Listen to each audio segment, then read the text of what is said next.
നമസ്കാരം. നമ്മൾ ബഡ്ജറ്റിൻ്റെ first part കഴിഞ്ഞു. ഇത് സെക്കൻഡ് പാർട്ടാണ്. Budget document. ബഡ്ജറ്റ് ആരാണ് പ്രസൻറ്റ് ചെയ്യുന്നത്? ബഡ്ജറ്റ് പ്രസൻറ്റ് ചെയ്യുന്നത് ഡിപ്പാർട്ട്മെൻറ്റ് ഓഫ് എക്കണോമിക് അഫയേഴ്സ്. എന്തിൻ്റെ അടിയിലാണ് ഡിപ്പാർട്ട്മെൻറ്റ് ഓഫ് എക്കണോമിക് അഫയേഴ്സ് വരുന്നത്? Finance ministry of government of India. ഇതിൻ്റെ അടിയിലാണ്, ഫിനാൻസ് മിനിസ്ട്രിയുടെ അടിയിലുള്ള ഡിപ്പാർട്ട്മെൻറ്റ് ഓഫ് എക്കണോമിക് അഫയേഴ്സ് ആണ് ബഡ്ജറ്റ് പ്രസൻറ്റ് ചെയ്യുന്നത്. എങ്ങനെയാണ് പ്രസൻറ്റ് ചെയ്യുന്നത്? ഫിനാൻസ് മിനിസ്റ്റർ ബഡ്ജറ്റ് സ്പീച്ച് വയ്ക്കും. ആ വഴിയാണ് ഇത് പ്രസൻറ്റ് ചെയ്യുന്നത്. പ്രസൻറ്റ് ചെയ്യുമ്പം രണ്ട് പാർട്സ് ഉണ്ട്. പാർട്ട് എ ഉണ്ട്, പാർട്ട് ബി ഉണ്ട്. പാർട്ട് എ എന്ന് പറയുന്നത് ഓവർ വ്യൂ ഓഫ് എക്കണോമി ഇപ്പോഴുള്ളൊരു അവസ്ഥ മൊത്തം പറയും. പിന്നെ മേജർ പ്രോഗ്രാംസ് ഒക്കെ പറയും. പിന്നെ എസ്റ്റിമേറ്റ്സ് ഓഫ് ഫിനാൻഷ്യൽ ഇയർ, ഈ ഫിനാൻഷ്യൽ ഇയറിന് അവർ വെച്ചിട്ടുള്ള ഒരു എസ്റ്റിമേറ്റും പറയും. ഇതാണ് പാർട്ട് എയിൽ വരുന്നത്. പാർട്ട് ബി എന്ന് പറയുന്നത് എന്താണ്? Tax proposals of budget. ഈ ബഡ്ജറ്റിൻ്റെ ടാക്സ് പ്രപ്പോസൽസ് ആണ് ഇതിൽ പറയുന്നത്. ഇനി ഈ സ്പീച്ച് തരുമ്പം സ്പീച്ച് മാത്രമല്ല തരിക, സ്പീച്ചിൻ്റെ കൂടെ കുറച്ച് ഡോക്യുമെൻറ്റ്സും അവർ പ്രസൻറ്റ് ചെയ്യും. എന്തൊക്കെ ഡോക്യുമെൻറ്റ്സ് ആണ് അവർ പ്രസൻറ്റ് ചെയ്യുന്നത്? Documents, first one demand for grant, പിന്നെ ഫിനാൻഷ്യൽ ബിൽ, പിന്നെ FRBM ആക്ട്. അതൊരു 3 ഡോക്യുമെൻറ്റ്സ് അവർ പ്രസൻറ്റ് ചെയ്യും. പിന്നെ എക്സ്പെൻഡിച്ചർ ബഡ്ജറ്റ്, പിന്നെ receipt budget, statement of revenue forgone,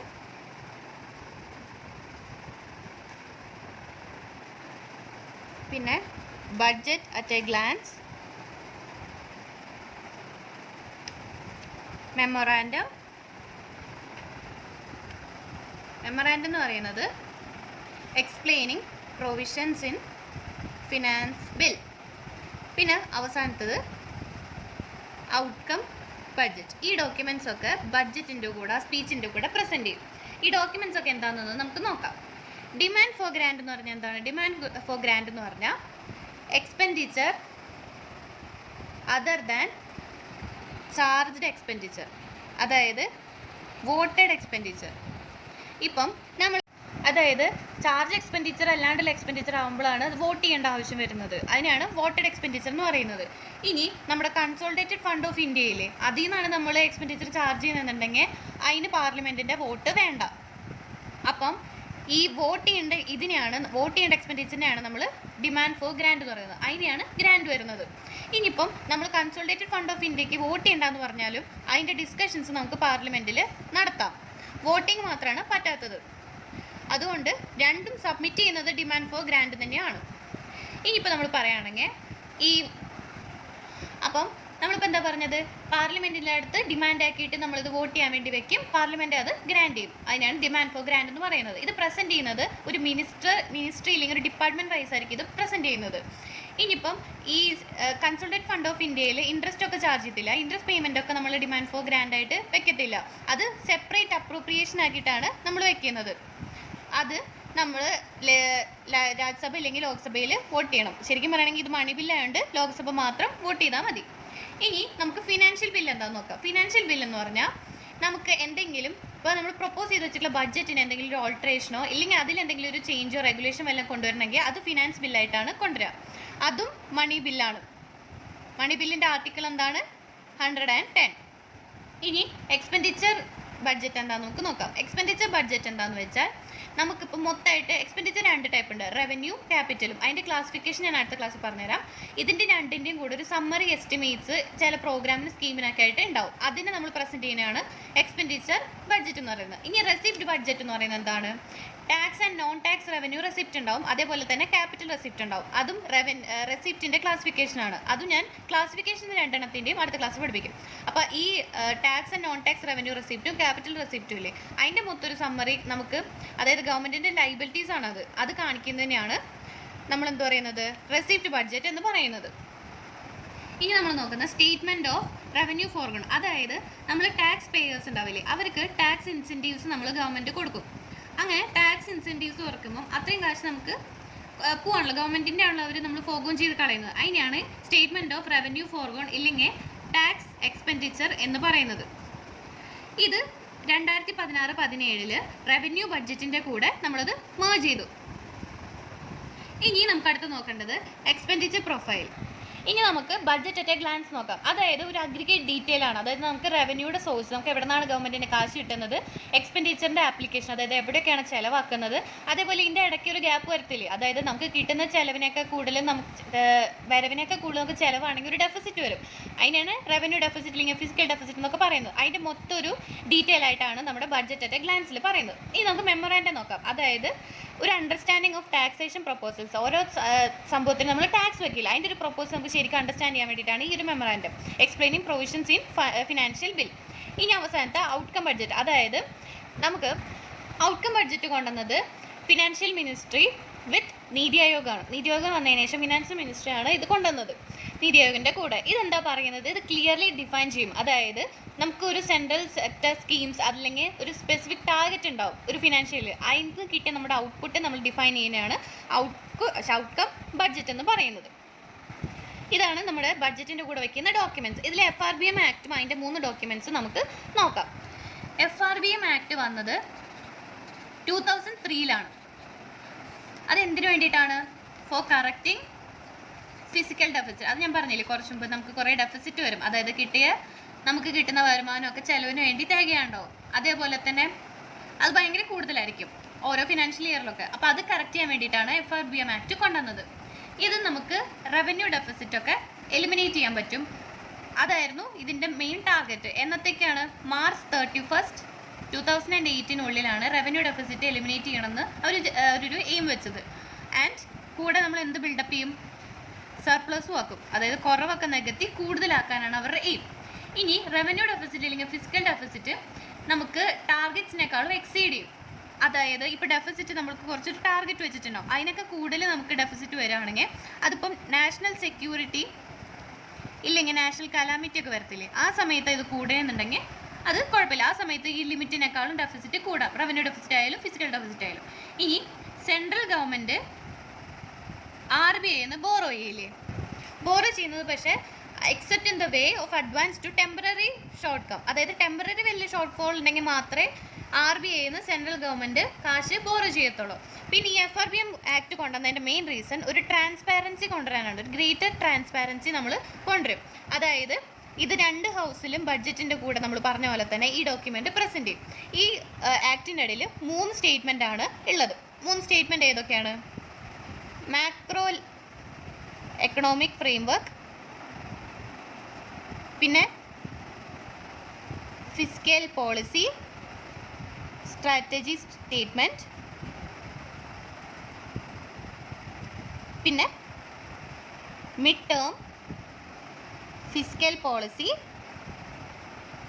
statement. ഇത് 3 ഈ 3 സ്റ്റേറ്റ്മെൻറ്റാണ് FRBM ആക്ടിൻ്റെ അടിയിൽ നമ്മൾ കൊണ്ടുവന്നത്. ഇത് ശരിക്കും ഒരു ക്വാർട്ടർലി റിവ്യൂ ആണ് ചെയ്യുന്നത്. ക്വാർട്ടർലി റിവ്യൂ എന്ന് പറയുമ്പോൾ നമുക്ക് സെൻട്രൽ ഗവൺമെൻറ്റിന് കുറച്ച് ആക്ട് ചെയ്യാൻ വേണ്ടിയിട്ട് റൂൾസ് മാൻഡേറ്റ് ചെയ്യുന്നുണ്ടാവും. അതായത് ഇപ്പോൾ ശരിക്കും പറയുകയാണെങ്കിൽ നമുക്ക് ഇതിൻ്റെ അടിയിലുള്ള റൂൾസ് ഇത് കറക്റ്റ് ചെയ്യാൻ പറയുന്നുണ്ടല്ലോ, ആ കറക്റ്റ് ചെയ്യാൻ പറയുമ്പം അത് എപ്പോഴാണ് കറക്റ്റ് ചെയ്യാൻ പറയുന്നത്? ഇഫ് ഡെഫിസിറ്റ് ഇസ് 45% എബോവ് ആണെങ്കിൽ, ബഡ്ജറ്റ് എസ്റ്റിമേറ്റ് നമ്മൾ ഒരു എസ്റ്റിമേറ്റ് വെച്ചിട്ടുണ്ടാവുമല്ലോ, ബഡ്ജറ്റ് എസ്റ്റിമേറ്റിനേക്കാളും 45% ഡെഫിസിറ്റ് കൂടുതലാണെങ്കിൽ, അല്ലെങ്കിൽ ആദ്യം ബഡ്ജറ്റായിട്ട് റിലേറ്റഡ് ആയിട്ടുള്ളതാണ്. അത് നമുക്ക് ഇനിയുള്ള ക്ലാസ് നമുക്ക് എന്തെങ്കിലും ആവശ്യം വരും. അപ്പോൾ നമുക്കിപ്പോൾ ഒന്ന് നോക്കി വെക്കാം. കൗണ്ടർ വെയിലിംഗ് അല്ലെങ്കിൽ counter vailing duty. Counter vailing duty എന്ന് പറഞ്ഞാൽ എക്സ്പോർട്ട് നമുക്കൊരു കൺട്രീനെ എൻകറേജ് ചെയ്യാൻ വേണ്ടിയിട്ട് അവിടെയുള്ള ഗവൺമെൻറ് സബ്സിഡി കൊടുക്കും ഈ എക്സ്പോർട്ട് ചെയ്യുന്ന ആൾക്കാർക്ക്. അപ്പം അവരുടെ കോസ്റ്റ് ഓഫ് പ്രൊഡക്ഷൻ കുറഞ്ഞു കിട്ടും. അതേപോലെ തന്നെ എന്തുണ്ടാവും? എക്സ്പോർട്ട് ചെയ്യുന്നത് ചീപ്പ് റേറ്റിലായിരിക്കും, കാരണം കാശ് കുറഞ്ഞു കിട്ടിയല്ലോ, സബ്സിഡി കിട്ടിയപ്പം. അപ്പോൾ അതെന്തുണ്ടാവും? ഈ സാധനം മേടിക്കുന്ന ഇമ്പോർട്ട് കൺട്രി ഉണ്ടാവില്ലേ, അവിടുത്തെ പ്രൊഡ്യൂസേഴ്സിനെ ഇത് എഫക്റ്റ് ചെയ്യും. കാരണം ഇത് കാശ് കുറഞ്ഞു വരികയാണെങ്കിൽ ഇവിടെ ഉള്ളവർ അതിനൊക്കെ കൂടുതൽ കാശിന് അത് പ്രൊഡ്യൂസ് ചെയ്യുന്നുണ്ടെങ്കിൽ ഇവിടെയുള്ള ആൾക്കാർ, ഇമ്പോർട്ട് ചെയ്യുന്ന കൺട്രിയിലത്തെ ആൾക്കാർ എന്തായാലും ഈ നമ്മുടെ ഗുഡ്സേ മേടിക്കത്തുള്ളൂ. ഇമ്പോർട്ട് കൺട്രിയിലത്തെ പ്രൊഡക്ഷനുള്ള ഡിമാൻഡ് കുറയും. അപ്പം ഇമ്പോർട്ട് കൺട്രിയുടെ പ്രൊഡ്യൂസറിന് അത് എഫക്റ്റ് ചെയ്യും. അപ്പം അത് കൗണ്ടർ ചെയ്യാൻ വേണ്ടിയിട്ടാണ് ഈ കൗണ്ടർ വെയിലിംഗ് ഡ്യൂട്ടി ഇമ്പോസ് ചെയ്തത്. അതായത് ഇമ്പോർട്ട് ചെയ്യുന്ന കൺട്രിക്ക് ഇമ്പോർട്ടഡ് ഗുഡ്സിൽ ഒരു ഡ്യൂട്ടി വെക്കാം, ഇത്ര % ഡ്യൂട്ടി വെക്കാം. അപ്പം അവിടുത്തെ വരുന്ന ഗുഡ്സിൻ്റെ പ്രൈസും ഇവിടെയുള്ള ഗുഡ്സിൻ്റെ പ്രൈസും സെയിം ആവും. ആ ഡ്യൂട്ടീനെയാണ് നമ്മൾ എന്ത് പറയുന്നത്? Countervailing duty. ഇനി നമുക്ക് anti dumping duty. Anti dumping duty എന്ന് പറഞ്ഞാൽ ആദ്യം നമുക്ക് ഡംപിങ് എന്താണെന്ന് നോക്കാം. അതായത് ഇപ്പം നമ്മൾ എക്സ്പോർട്ട് ഗുഡ്സ് ടു അതർ കൺട്രീസിനെ large quantity at cheaper rate. അതായത് ഇവിടെയുള്ള ഒരു കൺട്രി എ കുറേ ഗുഡ്സ് ബിയിലേക്ക് എക്സ്പോർട്ട് ചെയ്യും, അതും എന്തിലേക്ക് അറ്റ് ചീപ്പ് റേറ്റ്, ഭയങ്കര കുറവ് വിലയ്ക്ക് കുറേ ഗുഡ്സ് ഇവിടുന്ന് അങ്ങോട്ട് വിൽക്കും. അതിനൊരു രീതിയിൽ ഡംപിങ് എന്നാണ് പറയുന്നത്. ഡംപിങ്ങിന് രണ്ടെണ്ണം ഉണ്ട്, അതായത് പ്രൈസ് ഡംപിങ് ഉണ്ട്, കോസ്റ്റ് ഡംപിങ് ഉണ്ട്. പ്രൈസ് ഡംപിങ് എന്ന് പറഞ്ഞാൽ ഇപ്പം ഹോം കൺട്രിയേക്കാളും, അതായത് എക്സ്പോർട്ട് ചെയ്യുന്ന കൺട്രിയേക്കാളും കുറവ് കാശിന് നമ്മൾ ഫോറിൻ കൺട്രിയിൽ സെല് ചെയ്യും, അതിനെയാണ് പ്രൈസ് ഡംപിങ് എന്ന് പറയുന്നത്. കോസ്റ്റ് ഡംപിങ് എന്ന് പറയുന്നത് നമുക്ക് ഇപ്പം കോസ്റ്റ് ഓഫ് പ്രൊഡക്ഷൻ ഇല്ലേ, കോസ്റ്റ് ഓഫ് പ്രൊഡക്ഷൻ എന്ന് പറഞ്ഞാൽ പ്രൊഡ്യൂസ് ചെയ്യാൻ വരുന്ന ഒരു കാശ്, ആ കാശിനേക്കാളും കുറവായിട്ടാണ് നമ്മൾ പ്രൈസ് വെക്കുന്നതെന്നുണ്ടെങ്കിൽ അതിനെ കോസ്റ്റ് ഡംപിങ് എന്ന് പറയും. ഈ കോസ്റ്റ് ഡംപിങ് ഒക്കെ വെക്കുന്നതിൻ്റെ മെയിൻ എയിം എന്ന് പറയുന്നത് ഡൊമസ്റ്റിക് പ്രൊഡ്യൂസേഴ്സിന് അവർ പ്രൊഡ്യൂസ് ചെയ്യുന്ന സാധനങ്ങൾ മാർക്കറ്റിലേക്ക് കൊടുത്ത് തീർക്കണം. അതിന് വേണ്ടിയിട്ടാണ് അവർ ഈ ഡംപിങ് ചെയ്യുന്നത്. ഇതിന് വേറൊരു പേരും പറയും, അതായത് ഈ വൈപ്പ് ഔട്ട് ചെയ്യുന്നതിന് നമ്മൾ പ്രിഡേറ്ററി ഡംപിങ് എന്നും പറയും. ഇനി ആ ഒരു ഇപ്പം നമ്മൾ ഈ ഡംപിങ് എന്ന് പറഞ്ഞില്ലേ, ഈ ഡംപിങ്ങിന് നമ്മളൊരു ഡ്യൂട്ടി ഇമ്പോസ് ചെയ്യും, അതായത് ഡ്യൂട്ടി ഇമ്പോസ് ചെയ്യും. കാരണം ഈ ഇപ്പോൾ കുറവ് കാശിനെല്ലാം കിട്ടുമെന്ന് നേരത്തെ പറഞ്ഞ പോലെ തന്നെ വരുന്ന ഗുഡ്സിൻ്റെയും ഇവിടെയുള്ള ഗുഡ്സിൻ്റെയും പ്രൈസ് സെയിം ആക്കാൻ വേണ്ടി ഡംപിങ്ങിനൊരു ഡ്യൂട്ടി ഇമ്പോസ് ചെയ്യും. അതിനാണ് ആൻറ്റി ഡംപിങ് ഡ്യൂട്ടി എന്ന് പറയുന്നത്. ഇനി നമുക്ക് അടുത്തത് ലാഫർ കർവ്.